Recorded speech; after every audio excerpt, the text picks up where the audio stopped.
So, I thought I was doing a video, but nothing. I'm so bored. Pretty good. Yeah. I'm gonna sit on my phone upstairs.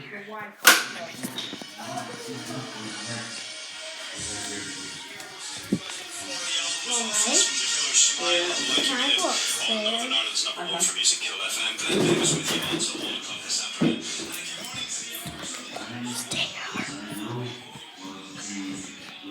Let's go upstairs. Let's go upstairs.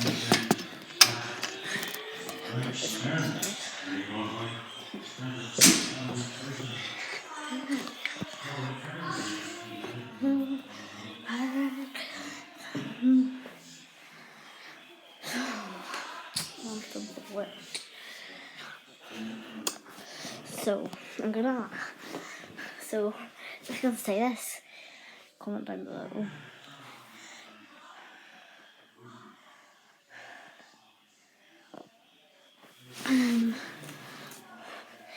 So I'm going to read a little book, okay, and it's of David Williams. Let me see.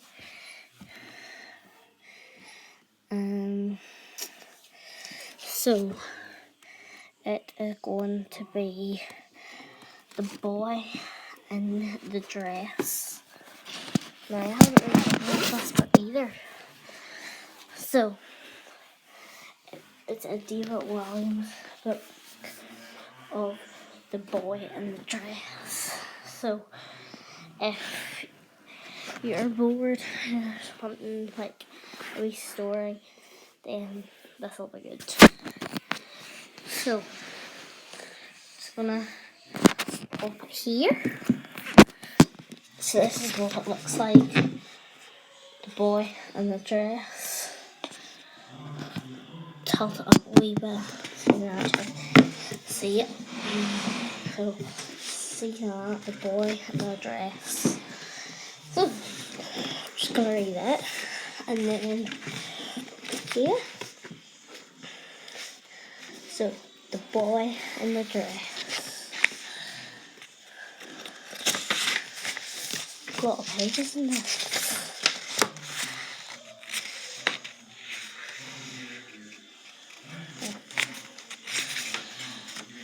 Chapter 1. No hugging. Dennis was different.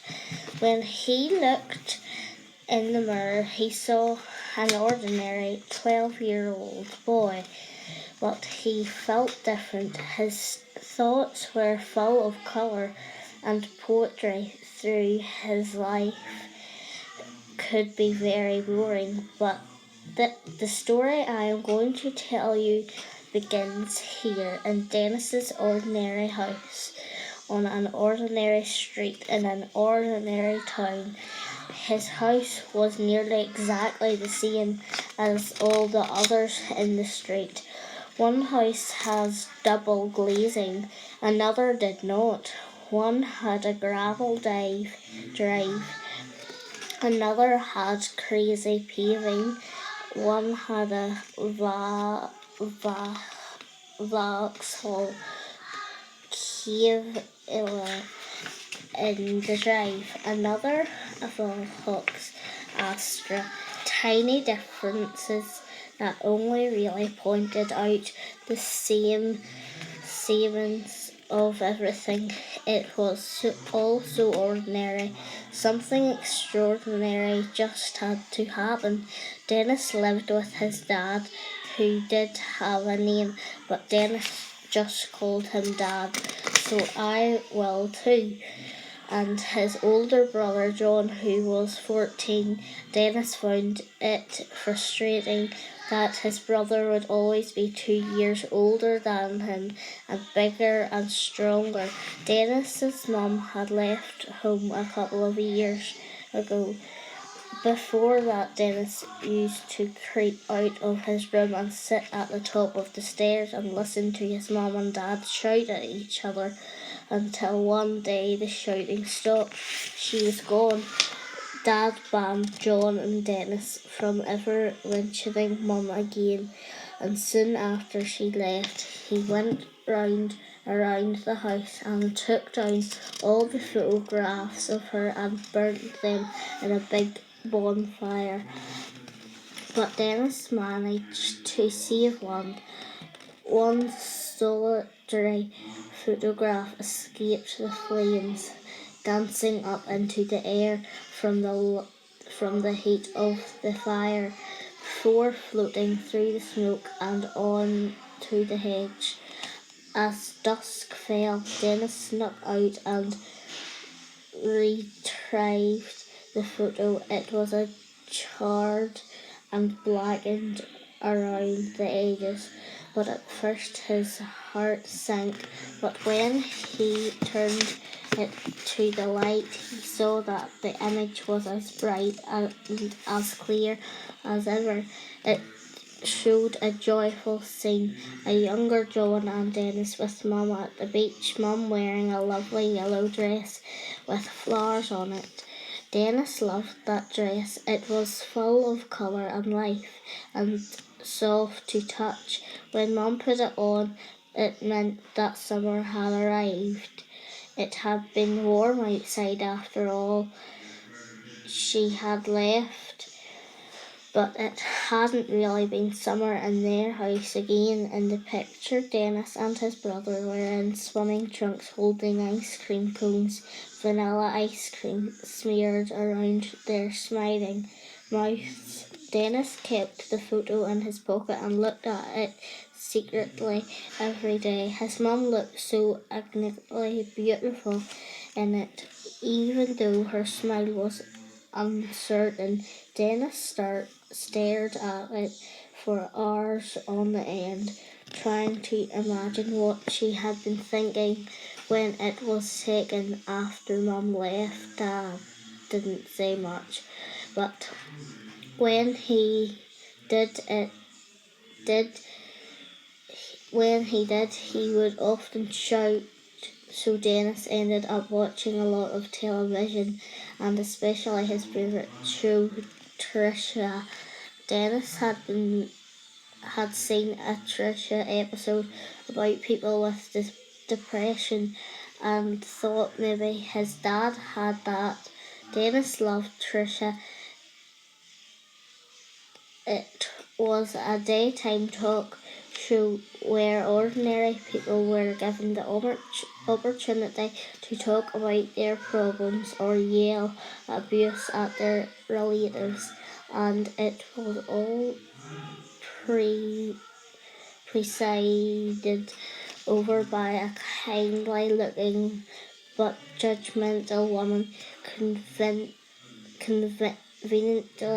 called Trisha. For a while, Dennis thought life without his mum would be some kind of adventure. He'd stay up late, eat takeaways and watch rude comedy shows. However, as the days turned into weeks and the weeks turned into months and the months turned into years, he realised that it wasn't an adventure at all. It was just sad. Dennis and John sort of loved each other in that they had to because they were brothers, but John tested this love quite often by doing things he thought were funny, like sitting on Dennis's face and farting.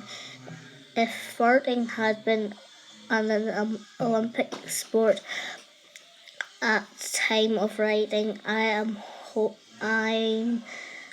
told it isn't, which I feel is a shame. He would have won a number of gold medals, probably received a knighthood from the Queen. Now, reader, you might be thinking that as their mum had left, the two brothers would be brought closer together. Sadly, it only drove them apart. Unlike Dennis, John was full of silent rage with his mum for leaving and agreed with Dad that it was better never to mention her again. It was one of the rules of the house. No talking about Mum, no crying, and worst of all, no hugging. Dennis on the other hand, was just full of sadness. Sometimes he missed his mum so much that he cried in bed at night. He tried to cry as quietly as possible because he and his brother shared a room and he didn't want John to hear. But one night, Dennis's sobs woke John up. Dennis, what are you crying for now? Demanded John from his bed. I don't know, it's just... Well, I just wish that Mum was here and everything, came the reply from Dennis. Well, don't cry, she's gone and she's not coming back. You don't know that. She's never coming back, Dennis. Now stop crying. Only girls cry. But Dennis couldn't stop crying. The pain ebbed and flowed inside him like the sea crashing down on him, almost drowning him in tears. He didn't want to upset his brother, though, so he cried as quietly as possibly as he could. So why was Dennis so different? I hear you ask. After all, this boy lived in an ordinary house, in an ordinary street, in an ordinary town. Well, I'm not going to tell you why yet, but the clue might be in the title of this book. So that was chapter 1, and chapter 2 is Fat Dad. So the first chapter was called No Hugging. So I hope you like it. Come back for chapter 2. Bye. Remember, hit the big red button down here is subscribe, and the like button down here. And comment down below if you liked the video. Bye.